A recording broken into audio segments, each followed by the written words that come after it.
Academy. And I am really excited to be hosting this today. I love doing these workshops and focusing them on specific groups has just been a lot of fun doing that because it's just a great way to learn from each other and potentially actually make connections that will help us grow our businesses. So I'm going to do a little bit of presentation, kind of get you thinking about a few things before we will do kind of a round robin introduction.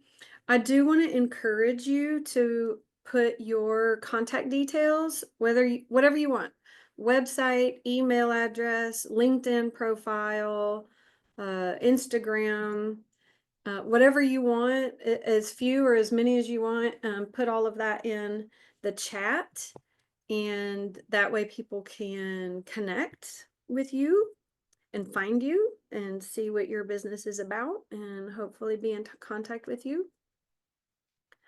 Let's see, I will go ahead and put mine in there. Okay, and just so you know, if you don't know this about Zoom, when you put your contact details in the chat, when other people join, after that, they don't see the previous chat. So I will ask you probably again when we get to the networking portion. If there's some people that have come in late, I'll ask you to pop it in again, just so that everybody has it. So I have a little presentation we're going to go through. And Sylvie's been here before, but Sylvie, there's some new things added. So, just keeping you on your toes. Oh, and here's Jackie.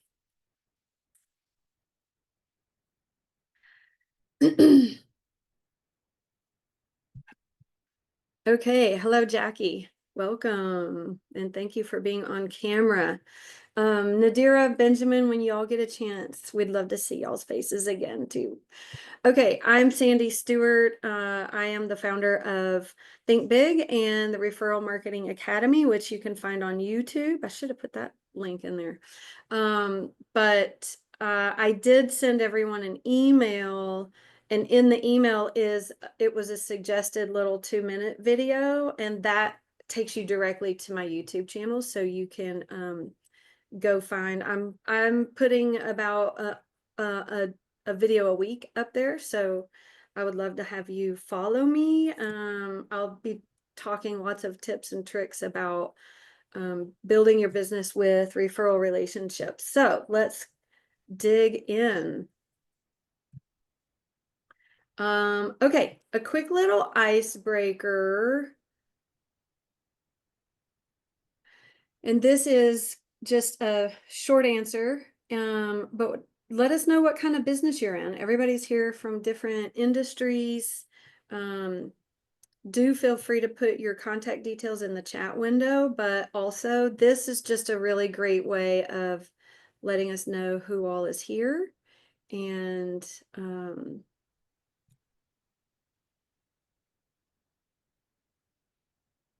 all of that. So amazing. Thank you. And we will dig in more when we go through the networking round. But this is just a nice little, because I also want you to get used to the pulse.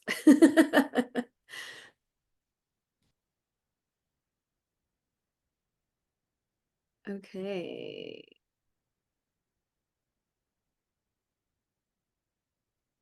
Wonderful. Oh, I didn't mean to do that. Okay. So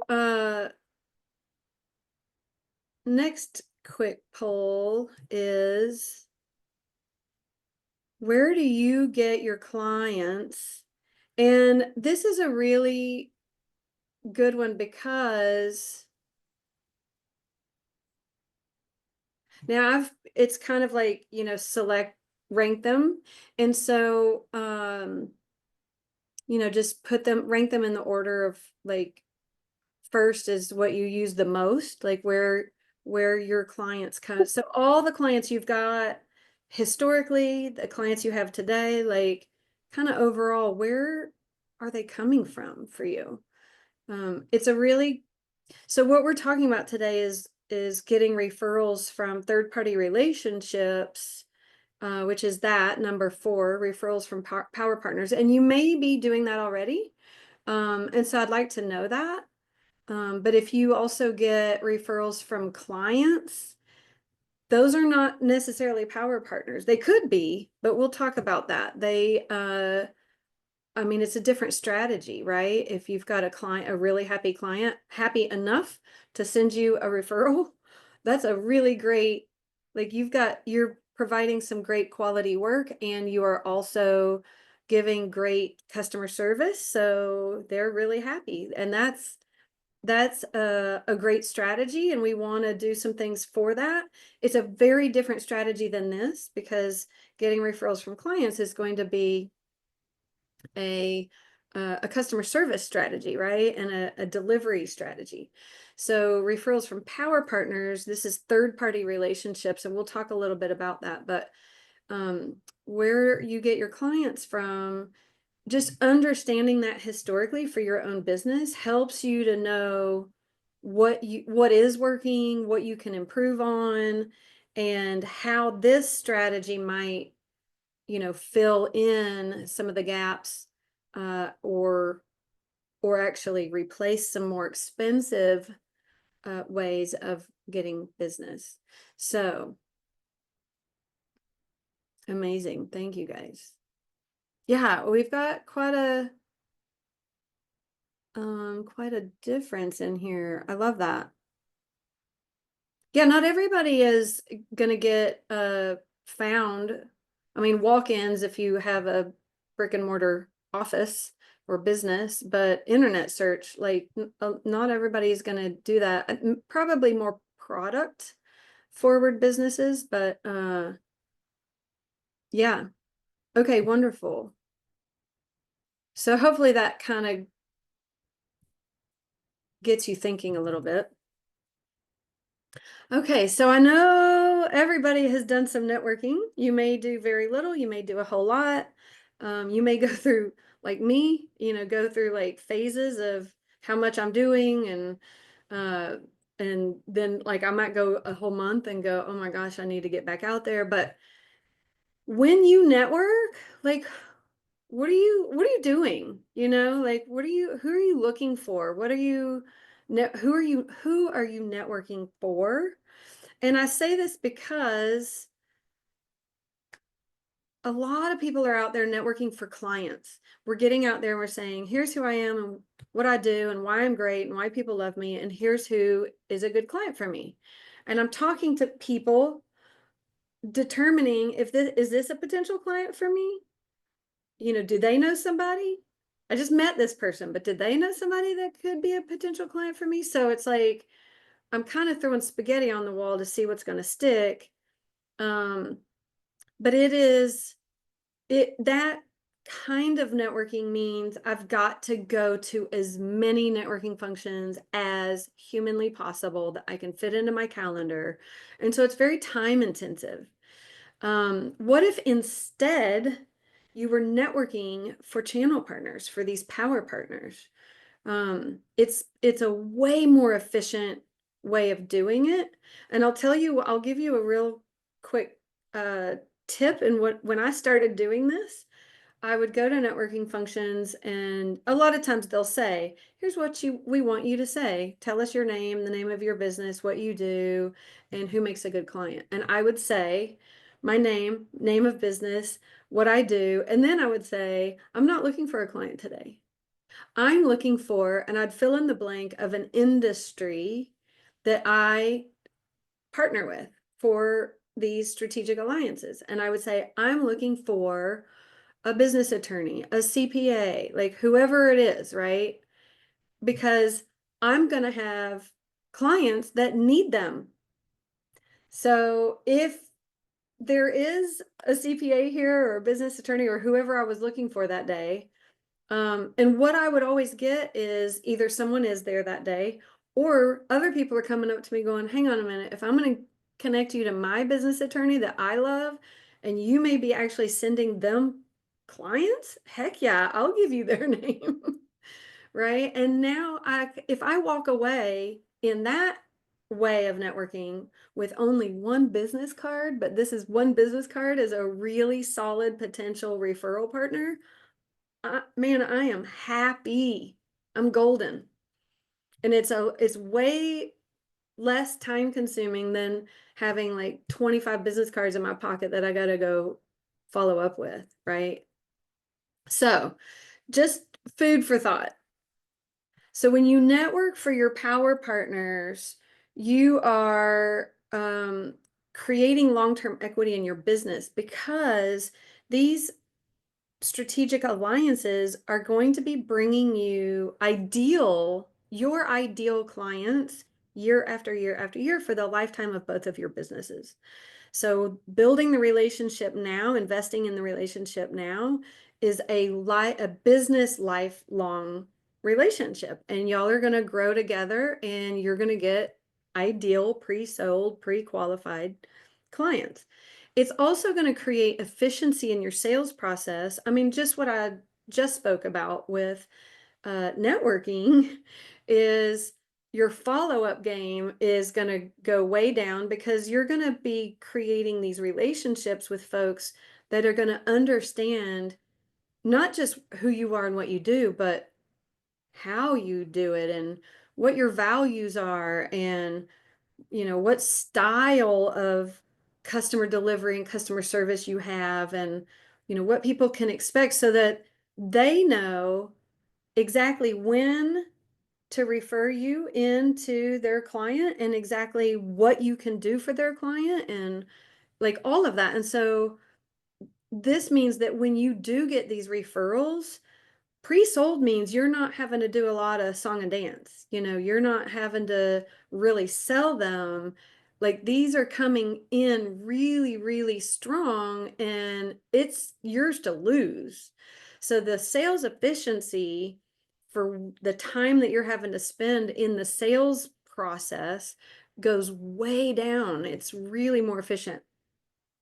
And then also it can level up your reputation because by order of association, we get to associate ourselves with other firms, other businesses that have a great reputation, and that actually helps my reputation too, right? So we can level up our reputation by creating these power partners. Okay, so I'm using these terms loosely. What is a strategic alliance? I also call them power partners. I also call them channel partners. They're all the same thing to me. At the end of the day, it is a pre-vetted third-party relationship, business relationship that can create opportunity bigger than what you could create on your own. So that's pretty open-ended, but the key things here are they are pre-vetted. They are third-party, meaning it's not your client. This is someone that also serves the same client market that you do. So y'all are both third party relationship to a potential client.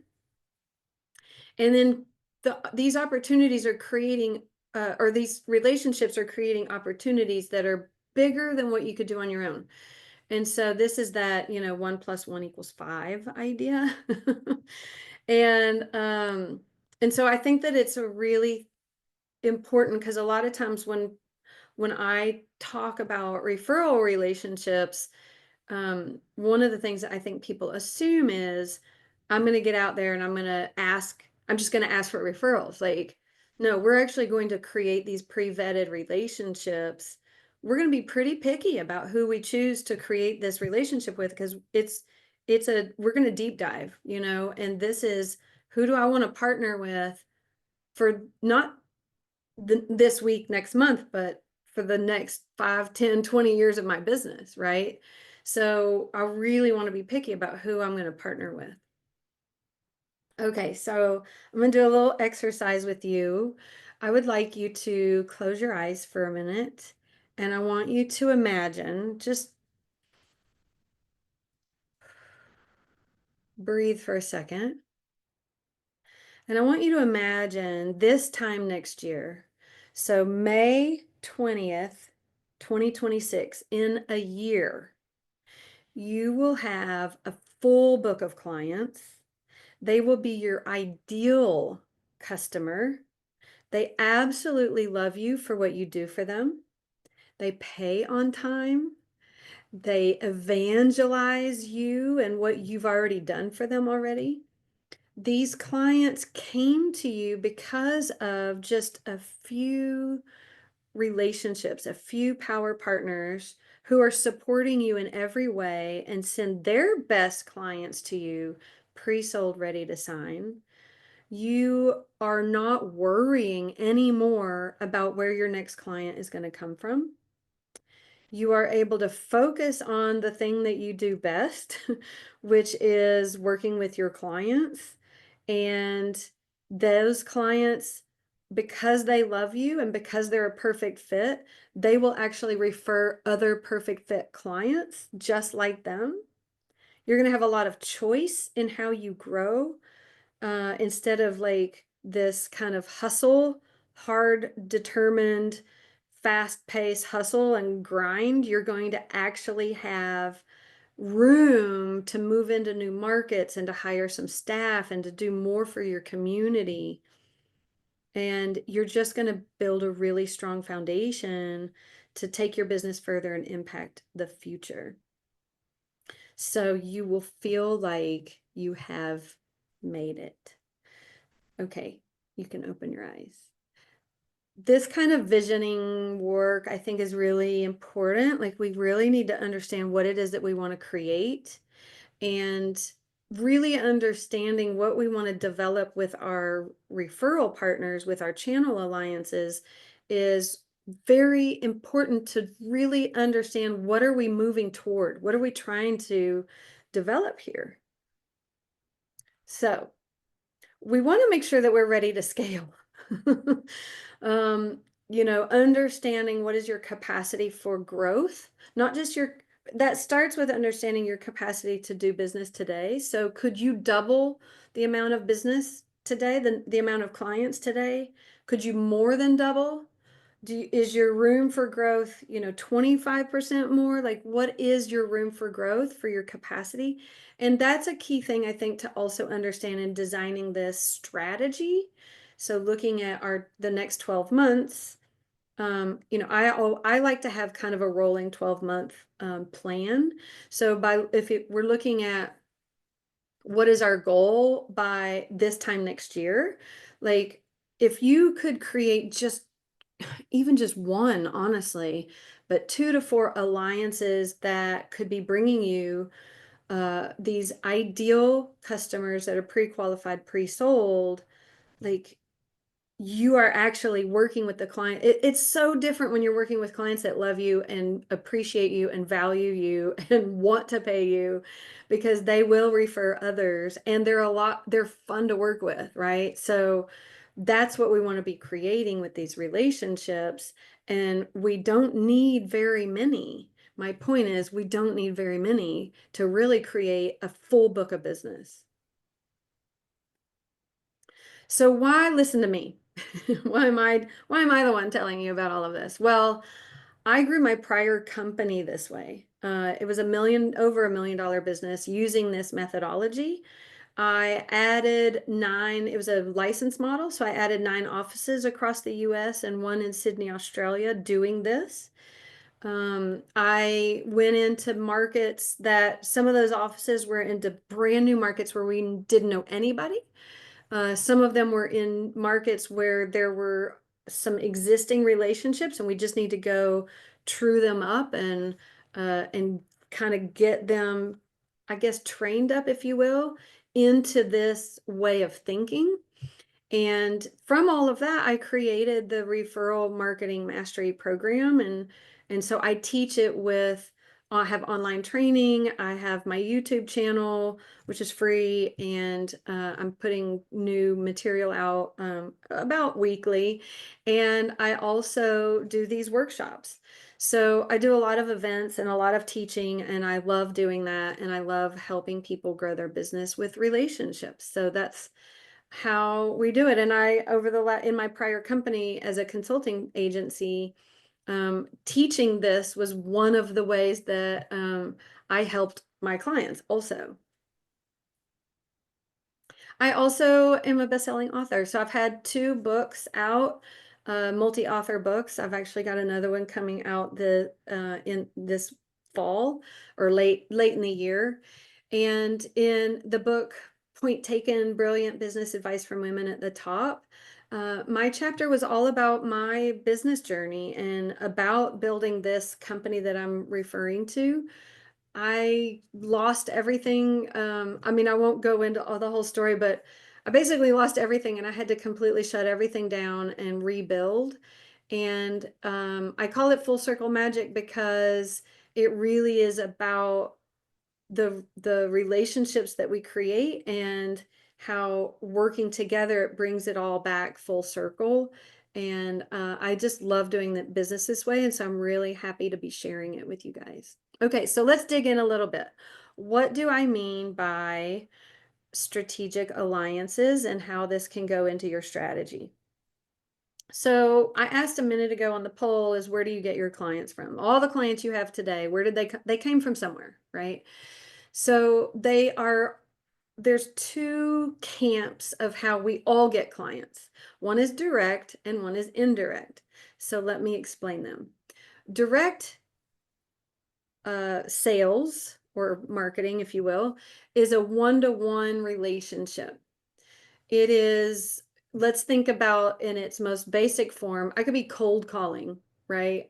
Which I don't know that any of us really do that anymore. I hate it, but cold calling is like back in the 50s when there was door-to-door insurance salesmen, right? And they literally would go door to door to door, and each one of those conversations, each one, whether it's knocking on a door or getting on a phone call or doing advertising, speaking engagements, networking, it's all one-to-one conversations. Yes, advertising is hitting thousands of readers at the same time, or thousands of eyeballs at the same time on social media, for example. But each one of those ads is still a one-to-one conversation. I'm putting my ad out for that person to see it and that person to see it and that person to see it. I may just be hitting hundreds or thousands or hundreds of thousands, but each one of those is still a one-to-one conversation. It's no different than cold calling or knocking on a door. Speaking engagements, the same. I could be up in front of a room. I love to be up in the front of the room. I love it. And standing on a stage, talking to a room full of 25 or 250 or 2,500 people, but I am still talking to each one of them individually, right? And it's the same with social media marketing. I'm putting my stuff out there on social media. I have a YouTube channel.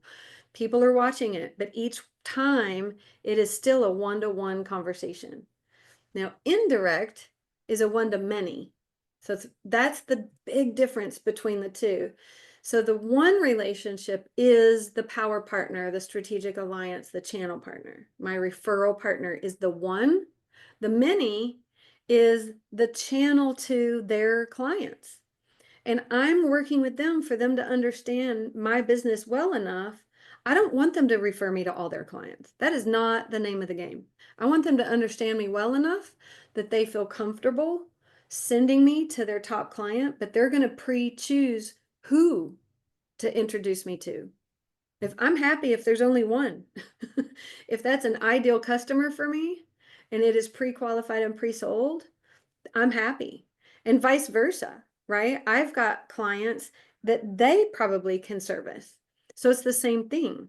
So it's one relationship to many future year after year after year referrals. So I am the time I'm spending creating that one relationship is going to pay off dividends in the future. So here's a visual way of looking at this. Here you are, and this circle represents all of your clients. and here's your channel partner, and this circle represents all of their clients. And in the middle, somewhere in the middle, is going to be a crossover of your ideal clients together.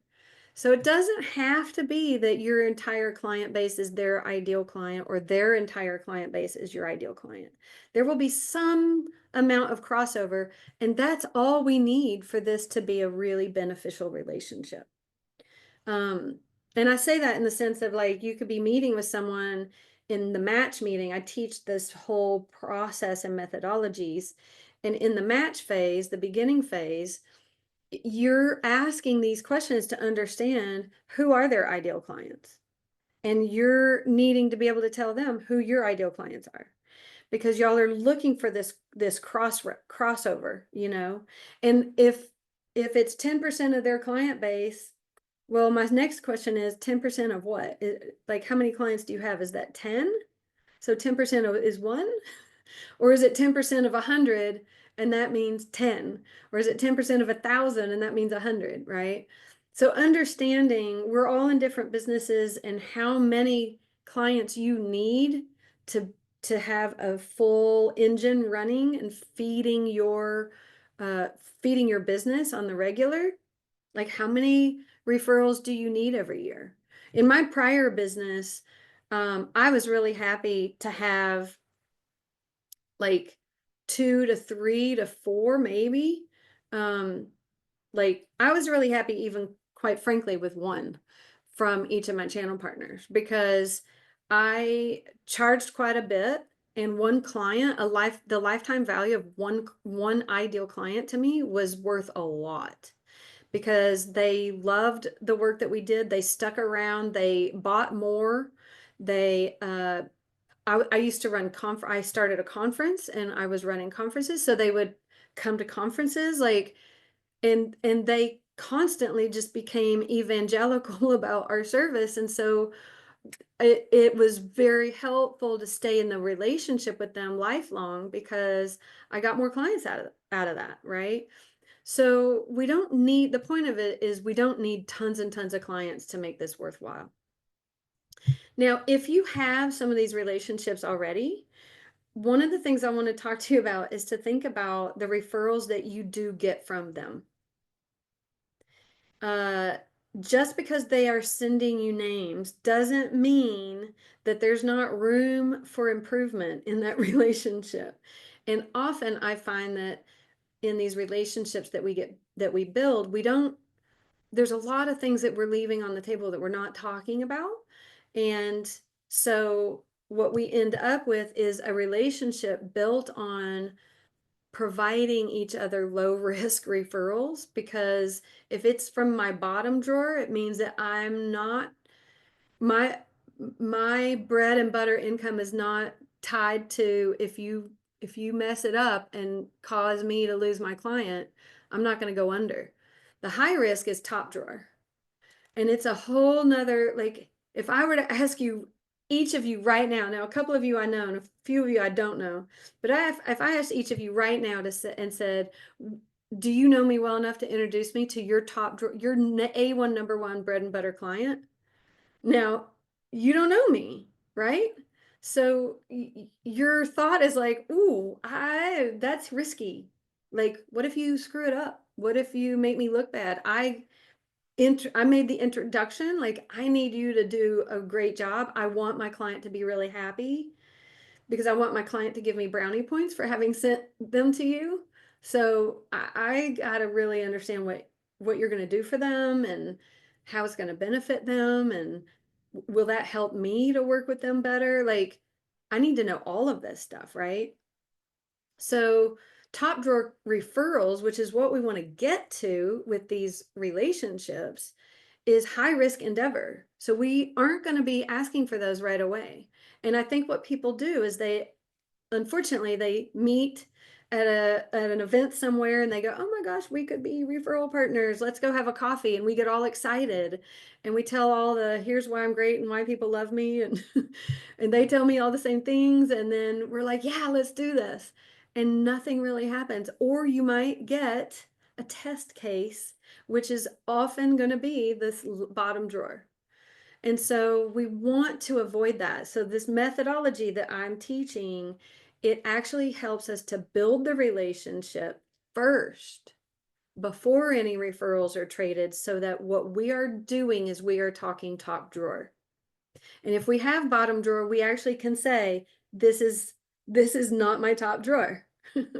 We actually know each other well enough that we can say what this is and what it might look like, right? So that's what we want to get to. This is the end game. And it will take some time to create these relationships. So if you have some existing relationships that are already sending you business, amazing. Even if you feel like they're not great referrals yet, that's okay. That whoever this is, they already like you. They know who you are and they like you. So what we want to do is take them through this process so that they really understand, and they're pre-filtering, pre-qualifying who they're referring to you, when is a good time to refer them to you, what to expect in that referral. And it's going to be much more cooperative, right? Cohesive and cooperative. And that's going to really up the game. Okay, so I want you to think about, we're going to kind of workshop a couple of 3 questions. And this first one is, who is my ideal client? And I have mentioned ideal client several times. Here's what I mean by that. We have this, if you can imagine a dartboard, right? We have this dartboard of clients, types of clients that I can work with, right? Everywhere on the outer edge of the dartboard is who I could work with. Outside the dartboard is absolutely, I don't work with those folks, okay? The outer edge of the dartboard is who I could work with. The bullseye is my ideal client. And ideal client is literally everything that would make a client perfect. So it could be many of us, I believe, are B2B. So I'm going to use that framework. So if your ideal client business is a specific industry, if it's a specific stage of growth, like maybe you work with startups only, maybe you absolutely don't work with startups, right? It could be a stage of business growth. They could be in a geography.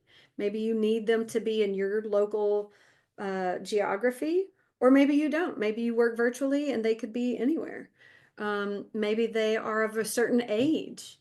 Maybe they are operating in a certain vertical. So really understanding who your ideal client is in a way that you can say it to someone else and they can go, oh, I understand who that is. And I say that because I've got a little video on my YouTube channel about the distinction between qualifiers and qualifications.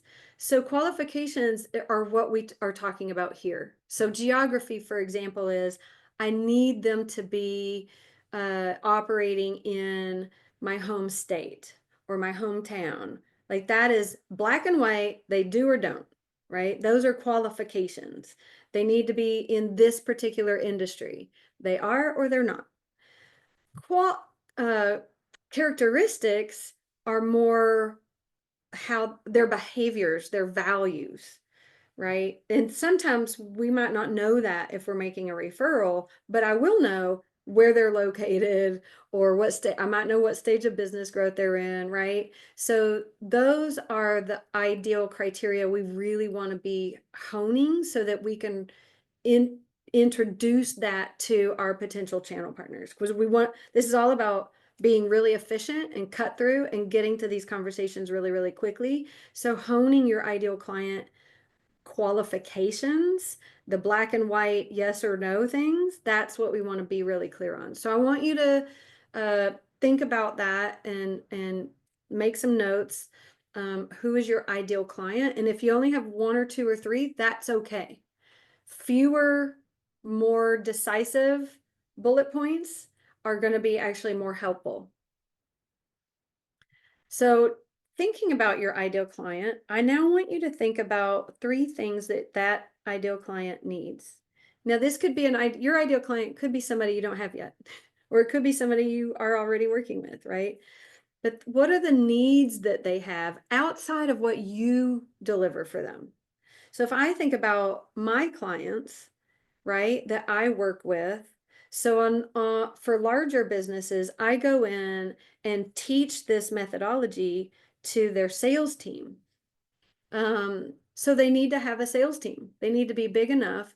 For me, they they are a referral-based business, so maybe they're a CPA practice or a law firm, but they are going to have other needs. So these businesses, what needs do they have?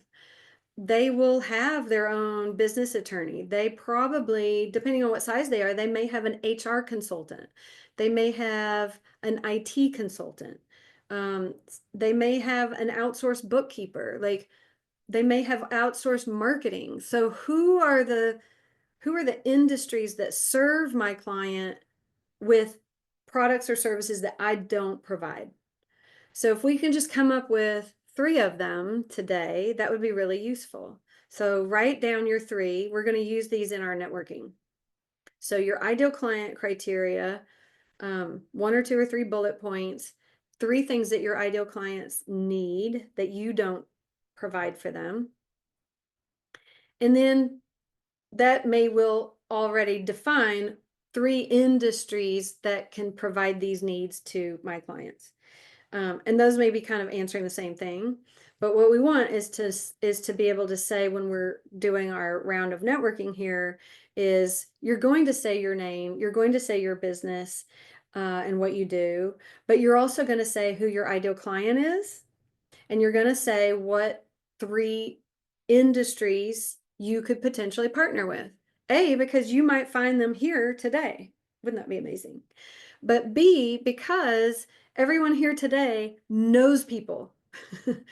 And even though that potential industry for you to partner with may not be here today, 6 degrees of separation, which I believe I've heard now is down to 2.5 because of the international connectedness between us all now with, all the social media connections. So we can make referral connections for each other from today for industries that we need to connect with.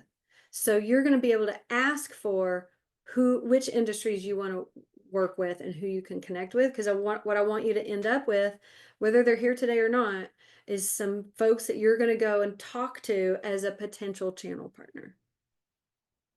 Okay. So I'm talking about this in the mind of creating a one relationship.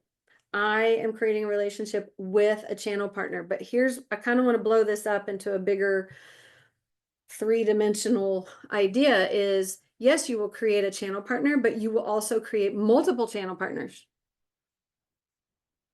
I could create relationship with more than one attorney, more than one insurance provider, because they could be marketing to different types of clients, like company size. They could be marketing in different geographies. They could be exactly the same and have a very different style, right? So it's okay to have more than one. This isn't about exclusivity, because at the end of the day, this is about your client. This is about your client. So I don't want just one necessarily. I want at least 2 that I can say, this is the right one for this client, right? So I want to provide kind of a values match and a style match, because I want them to love the referral I'm sending them to. So I'm blowing this up just so you have a vision for where we're headed. And like for me, for example, right? Or this is you potentially, maybe your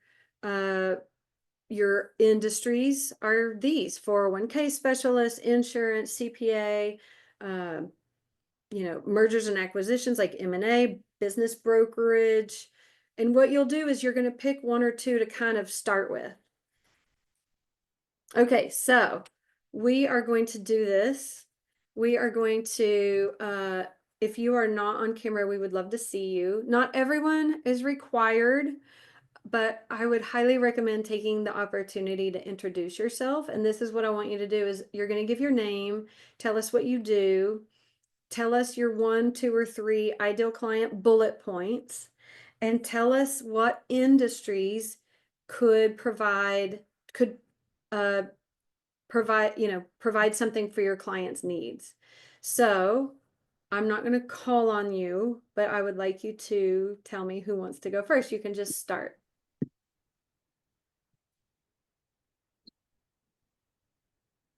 Who would like to start? I'll start. Okay, Gina. Yes, ma'am. I'm Gina, and I am part owner of Extreme Moving. We are a one-stop shop commercial and household moving company. Our ideal client would be possibly people in Ford's Colony type of neighborhoods, Powhatan Secondary, Kingsmill area. In what city are you in?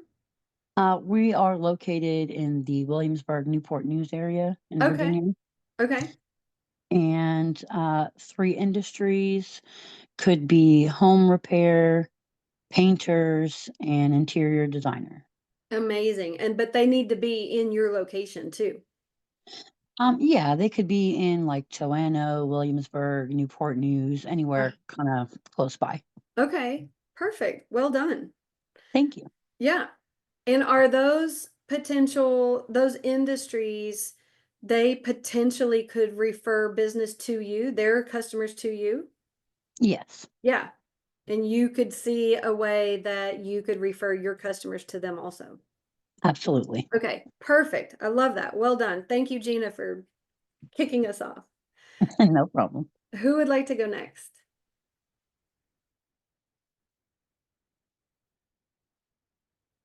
Happy to. Okay, Sylvie.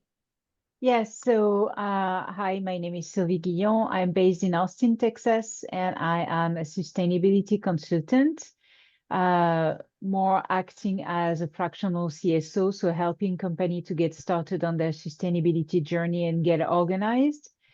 And so my ideal client would be company between 50 to 500 people in the tech industry, because I'm coming from that. So people, managing technical platforms, selling it. And I think what they need is HR, finance, and marketing. So talking to marketing agencies or talking to fractional CFO, I think would be great ideas as So potential partners. HR, say them again. HR, marketing, And finance. finance. Uh-huh. Um, like loans, commercial loans, or No, like fractional CFO, for oh, instance. yes. Okay. Yeah, yeah, yeah. Got it. Oh, yeah. Perfect. I had a fractional CFO that was registered and couldn't come. So I've got an introduction for you. Thank you. Yeah, perfect. Awesome. Great. Who's next? I'll go next. Okay. Hi, Jackie. Hey there. So yeah, my name is Jackie Petrovic. I'm an attorney. I guess I'll say a little bit about my background and then what the 3 kind of groups of contacts that would be useful. So I've been providing services to small to medium-sized businesses between 5 and 50 million in annual revenue. My sweet spot is tech businesses because I've been kind of in the tech space most of my career, but the truth is I can provide services to pretty much anybody. I've been serving as a fractional general counsel, which means that essentially it's for, businesses that have a regular need for an attorney, but don't have, the budget to bring on somebody full-time, or they don't have the volume to bring somebody on full-time. And so what I do is I step in, I provide services at a volume-based rate. So they get the benefit of, more manageable attorney's fees and pretty much provide services across the board. Like for most of the, regular business needs, I can do it. I can do most of the work. And to the extent that we do need any particular specialists, then I can provide, I can hire the specialists needed and I can supervise the work. Mm. I've worked with some of the biggest companies on earth. I used to be with Kirkland and Ellis, which is a really gigantic law firm. It's got about 3,000 lawyers globally. And I was in-house counsel for Arthur Andersen on the business consulting side. That they were one of the big five. And I've provided services to, businesses ranging in size. My initial part of my career was mostly with very huge companies, and more recently it's with the small and medium size.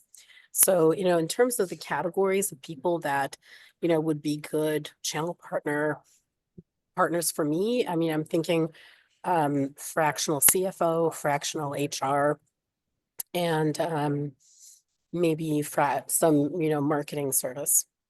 Mm-hmm. CFOs, HR, and marketing. Same as Sylvie. Mm-hmm. And, you guys sounds like y'all might be targeting similar types of businesses. So, you didn't each name each other, but seems like you guys should connect and have some conversation. Even if nothing else, to potentially share some potential channel partners with each other. Sylvie, are you a member of NABO or no? No. Oh, okay. But I was gonna say, I I'll didn't connect met you with you. there. I'll connect with you. Well, looking Definitely. forward to getting to know you. Maybe we can have coffee. Yes. With hey, pleasure. look at that. Amazing. Woo! Okay, so I'm just looking at time. Does anyone else want to go, Benjamin or Nadira?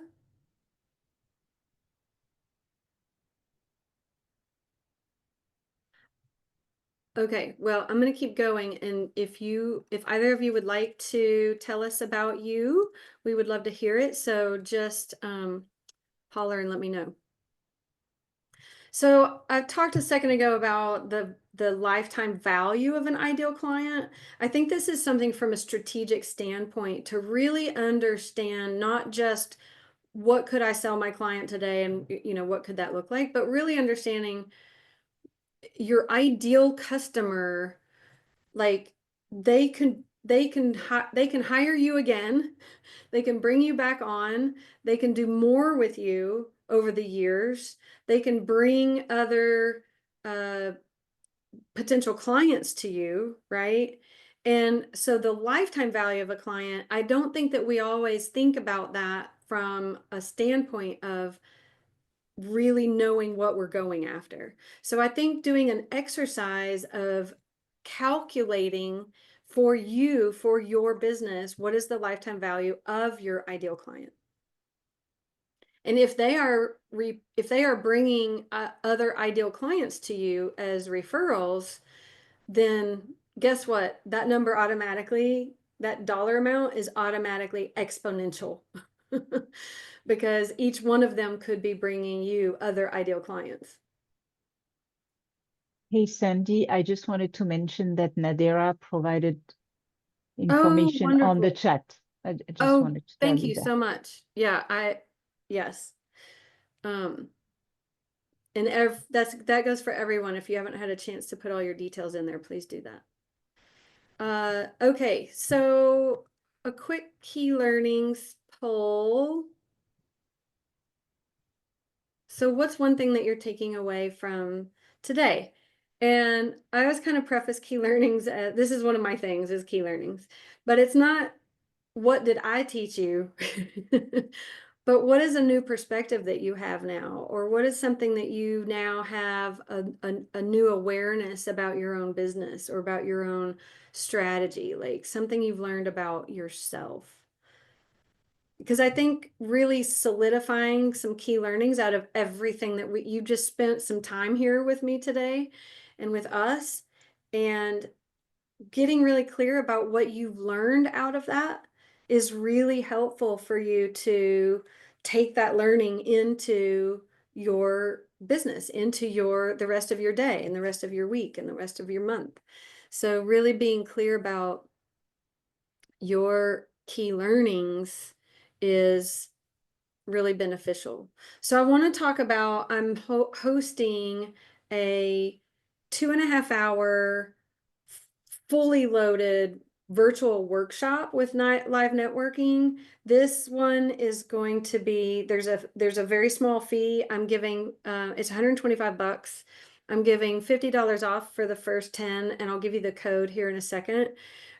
This is a virtual workshop, so any of y'all can attend, and it is very highly, like there's some preparation, some videos, and beforehand and afterhand. I have done a lot of this over all of the years, and funny enough, if there's an average lifetime value of a client that is around 23,000 for most businesses. For some, it's way more. But if you're thinking about it in that way of if I'm getting business through channel partners and understanding like the investment I'm putting into the time to create these channel partners, like what am I getting out of it? Like, yeah, I might be getting a client today, this year, but the real value is long term. So it's about getting a clear and fast path to ideal clients, a very low stress way of growing your business. You get to hand pick your team of like-minded alliances. There's some co-marketing, really fun co-marketing opportunities you can do with your alliances. I teach some meeting management tools that give you confidence in leading really effective meetings. So I tell you exactly what you're going to be talking about in these meetings and how to manage a meeting. You will have a very clear, your 30-second pitch will get very, very, very clear. So people will actually remember it. And I give you weekly actionable steps to keep you on track, email templates, all kinds of templates to help track and so you're not reinventing the wheel, and just all the tools to find the right partners so that you're spending your best time with the best folks. So again, you will be creating this ecosystem. You're going to have a clear action plan. You're going to know exactly who you should be looking for. You're going to know what to say to them, what questions to ask of them. You're going to do a lot less networking, and you're going to do the networking that you want to go do, right? Not because I have to go do a bunch of networking. Your meetings are going to be way more productive, and it's just going to be a lot more fun working with other businesses. And then all your referrals are going to get way better. So this workshop, I'm going to be teaching, you're going to create a 3-month action plan. I'm going to give you some email templates and tracking templates that you can use right away. You're going to nail down your market position. This ideal client, ideal alliance partner profile is going to be crystal clear. And I will provide you some pre and post videos that are straight from my online training to deepen your results and get a lot more out of that workshop. So let me give you, so the code is first 10, and let me give you the link to it here in chat for everyone. Okay, so that's to the Eventbrite, and if you use the code at checkout, first 10, it'll automatically give you $50 off. And I'm only doing that for the first 10. So there's not 10 of y'all here, but I'm about to open it up to the world. And so you want to get in there pretty quickly if you want to get that $50 off. And I would love to see all of y'all there. So does anyone have any questions? And if there's no questions, I would love to hear what your takeaways are today. Has this been helpful? Yeah. I know we talked already about this approach, and today I was thinking about a new type of industry that I could connect with. So thank you. Oh, amazing. Yeah.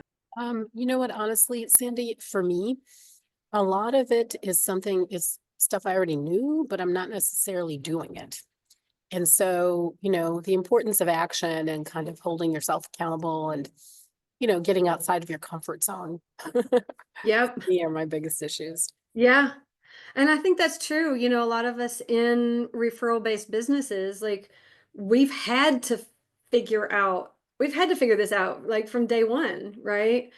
And I think formalizing this process in our plans, in our day-to-day, and being very, very intentional about who we want to partner with and who we're asking, Jackie, you probably have a dozen people on your list who have sent you business, right? That fall into this category, and they may be years in the making.